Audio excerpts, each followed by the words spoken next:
মৰমৰ ছাত্ৰ ছাত্ৰীসকল ক্লাছ টিউটৰ ইউটিউব চেনেলত তোমালোক সকলোকে স্বাগতম জনাইছোঁ। আজি মই অসম জাতীয় বিদ্যালয় ক্লাছ 6ৰ ইংৰাজী বিষয়টোৰ লেচন নম্বৰ 13 দ্য অনেষ্ট উডকাটাৰ দয়ালু কাঠৰীয়া এইটো পাঠৰ প্ৰশ্ন উত্তৰসমূহ আলোচনা কৰিছোঁ। ভিডিঅ' ভাল লাগিলে লাইক কৰিবা আৰু অৱশ্যই চেনেলটো ছাবস্ক্ৰাইব কৰি ৰাখিবা যাতে তোমালোকৰ বাকী বিষয়ৰ প্ৰশ্ন উত্তৰ পাব পাৰে। এতিয়া প্ৰশ্নলৈ যাওঁ। তো তোমালোকৰ 1 নম্বৰ কুৱেশ্যনত আছে answer the following question in the complete sentence. সম্পূৰ্ণ বাক্যত উত্তৰ দিবলৈ কৈছে। এই নম্বৰ হৈছে হাউ ৱাজ দ্য উডকাটাৰ, মানে খৰি কটাজন কেনে আছিল। এনচাৰটো হৈছে the woodcutter was sincere in his work and very honest, মানে কাঠৰীয়াজন তেওঁৰ কামত বৰ সৎ আৰু সাধু আছিল।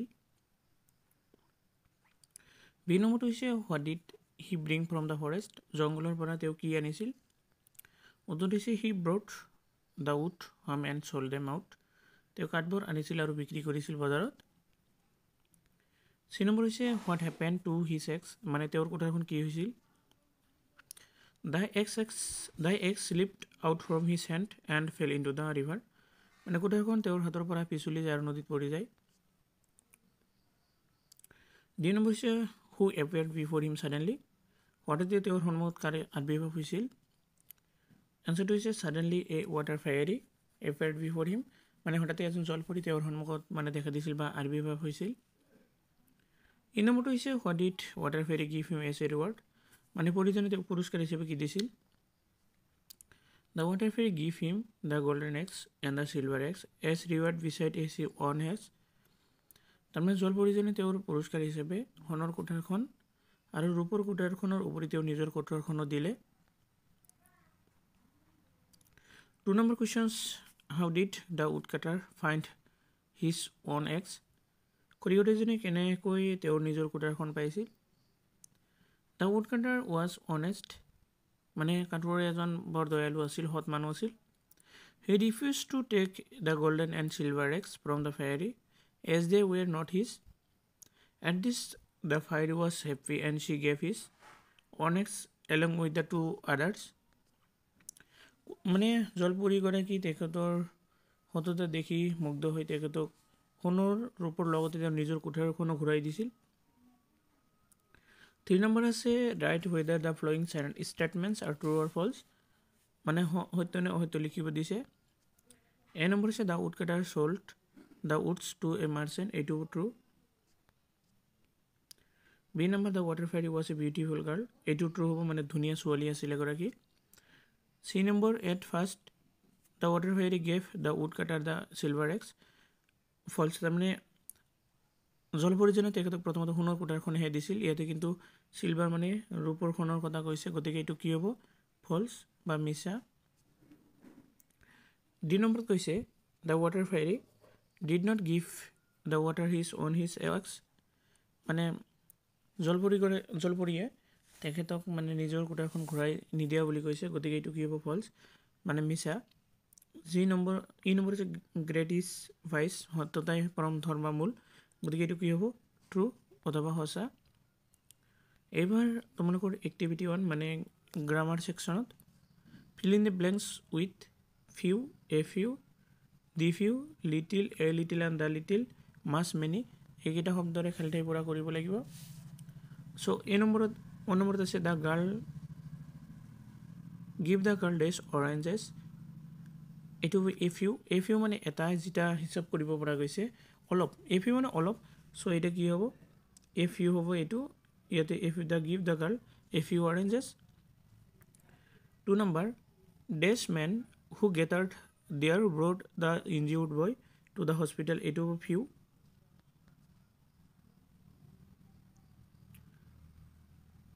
3 number there is dash of his brothers returning,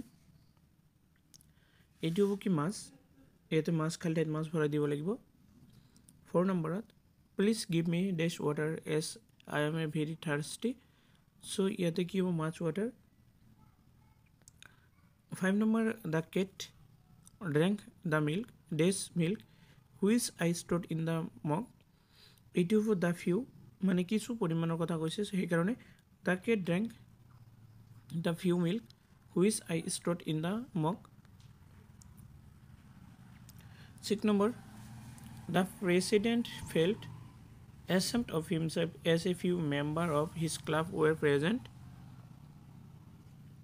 To answer, the president felt ashamed of himself as a few members of his club were present.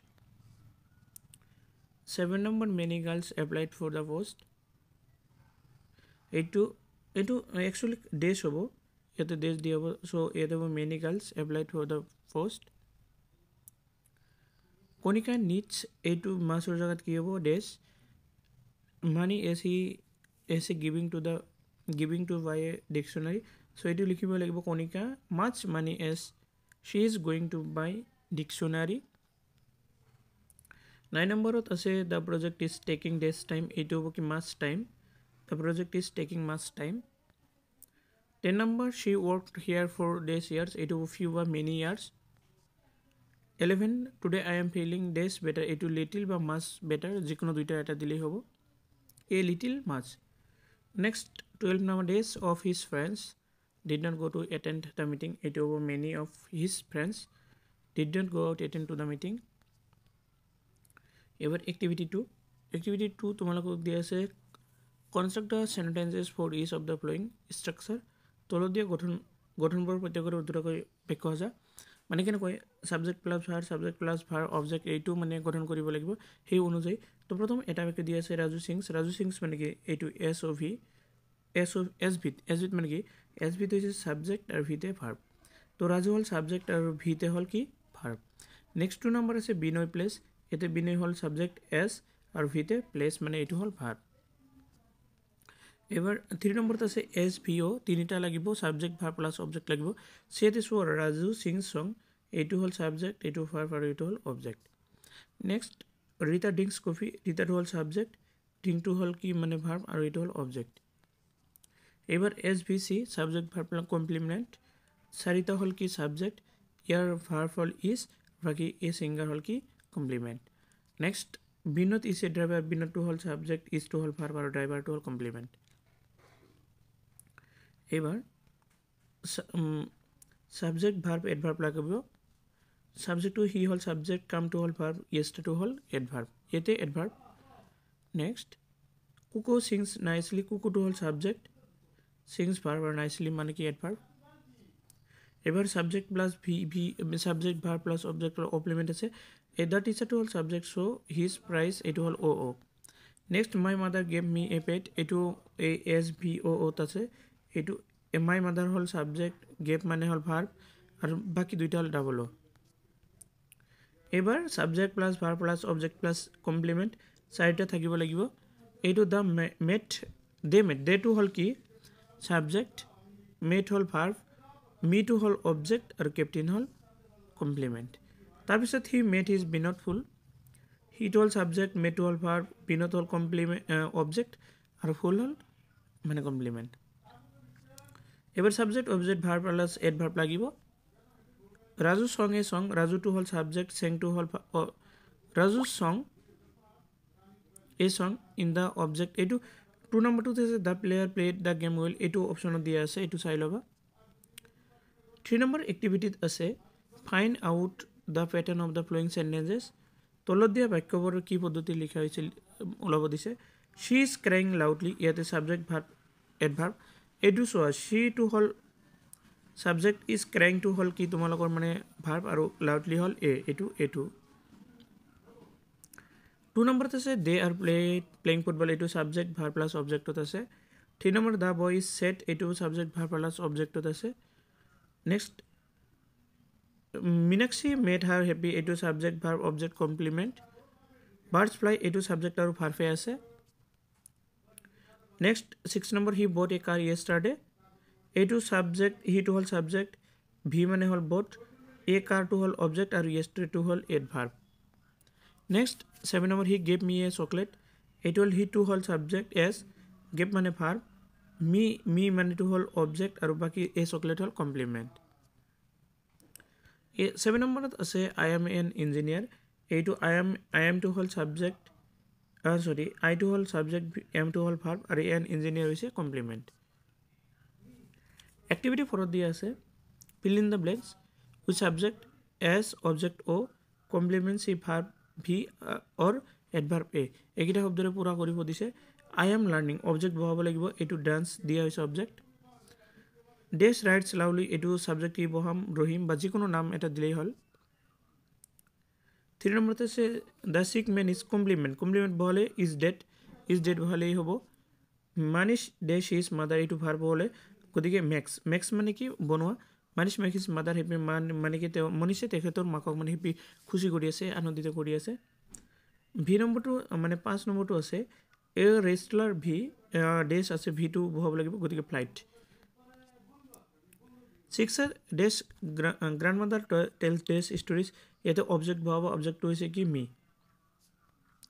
দা ৰাজধানী এক্সপ্ৰেছ ৰানছ এ ডেশ এইটো হ'ব এইটো হৈছে এডভাৰ্ব গতিকে এডভান্সটো হৈছে ফাৰ্ষ্ট মানে দৌৰা এইটো এটা গুণ সো 8 নম্বৰতে আছে দা মাংকি ডেশ এ লং টেইল এইটো ভি2 হ'ব তোমালোকৰ কি ভাৰ্ব বহাব লাগিব খালি ঘৰত সো ইয়াতে কি বহামা হেজ টু এটা ভাৰ্ব গতিকে এই হেজ টু বহালে হৈ যাব 9 নম্বৰতে আছে বিকাশ ইজ ড্ৰাইভিং এটো অবজেক্ট হ'ব কাৰ নেক্সট 10 নম্বৰ মাই গ্ৰান্ডমাদাৰ ওয়াজ ডেশ সি মানে কমপ্লিমেন্ট এটো হ'ব ওয়াজ ইল টু বহালে হৈ যাব এবাৰ ৰিলেটেড ওয়াৰ্ডস মানে কোন মানে কাৰ লগত কিহৰ সম্পৰ্ক থাকে ৰাইট সাম ৰিলেটেড ওয়াৰ্ডস ফ্লোইং তলতে শব্দবোৰৰ সম্পৰ্কে কিছুমান শব্দ লিখিব দিছে তো প্ৰথমত চোৱা বেংকৰ লগত এয়াৰপোৰ্টৰ লগত কম্পিউটাৰ এৰোপ্লেন ইহঁতৰ লগত কি শব্দ মানে ৰিলেটেড আছে ইয়াতে চোৱা বেংকৰ লগত কি থাকে মানি পইচা ডিপোজিট মানে ডিপোজিট পইচা উঠাৱা মানি উইথড্ৰল ডিপোজিট মানে ভৰোৱা উইথড্ৰল মানে তোলা বেংক মেনেজাৰ থাকে